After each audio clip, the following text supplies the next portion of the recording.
Hello student, welcome my YouTube channel crazy study. आज हम देखने वाले हैं जल संसाधन क्या है, जल संसाधन के संरक्षण।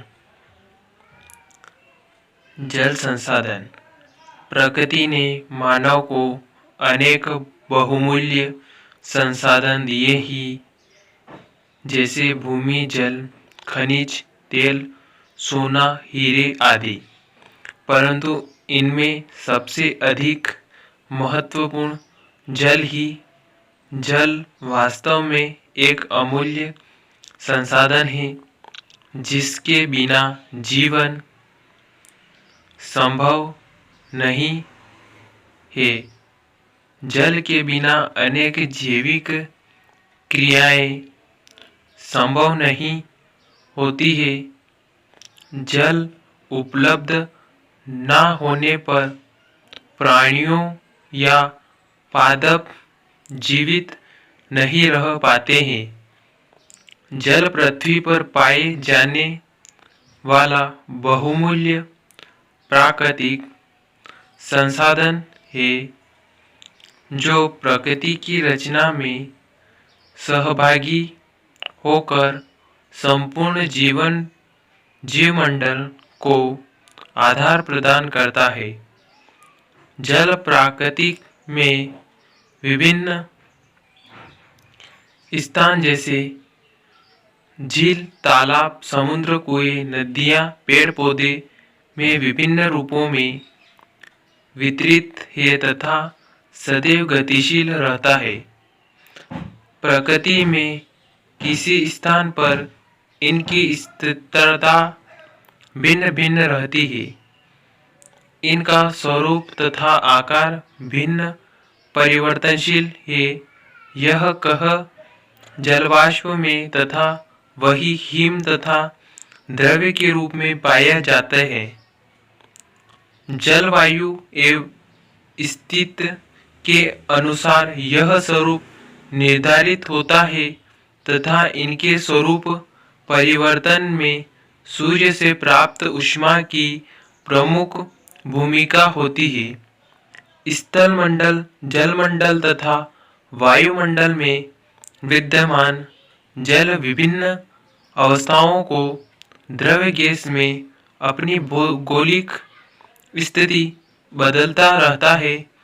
यह परिवर्तन जलीय चक्र के माध्यम से पूर्ण हो पाता है। जल संसाधनों का संरक्षण।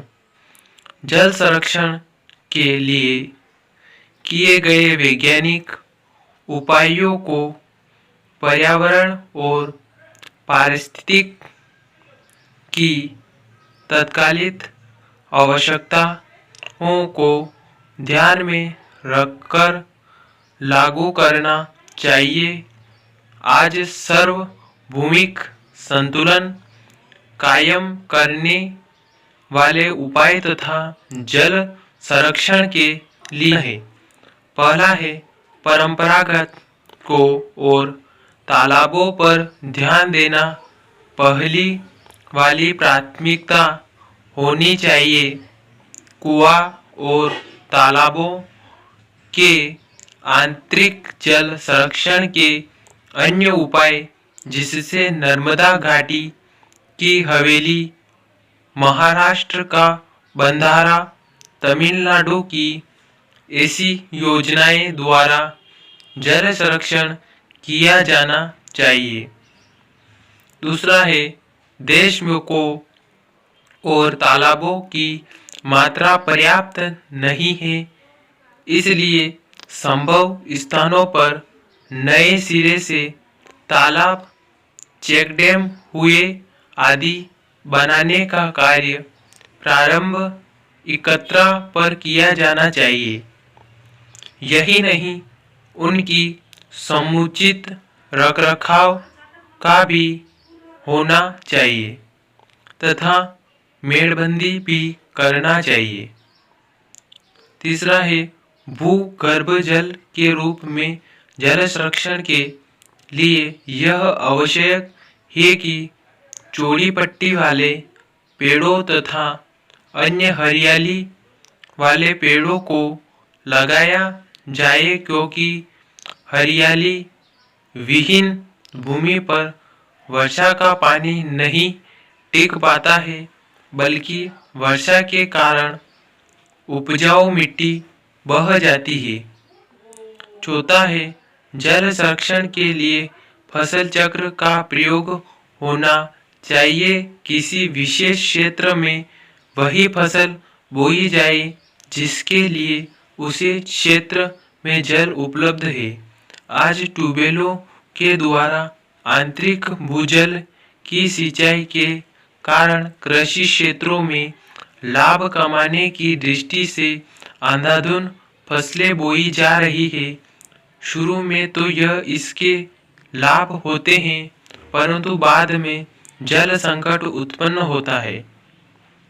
पांचवा है, किसी क्षेत्र में कोई बड़ा उद्योग अथवा अधिक जल वाली परियोजना लगाने से पहले उस क्षेत्र के जल स्रोतों और भूमिगत जल का आकलन आवश्यक है, क्योंकि यह हमेशा ध्यान में रखना चाहिए कि पेयजल और खाद्यान्न के लिए जल की प्राथमिक आवश्यकता है। यदि बड़े उद्योग और परियोजनाओं अधिक भूजल उपयोग करने लगे तो उस क्षेत्र की जनता पीढ़ी दर पीढ़ी पेयजल संकट का शिकार हो जाएगी। यदि जनता इन कारणों आंदोलन करने लगी तो उद्योग और परियोजन से काम प्रभावित हो जाएगा।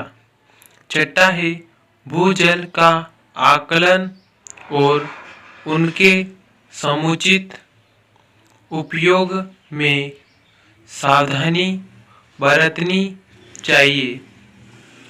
जल का फिजूल रोकना चाहिए।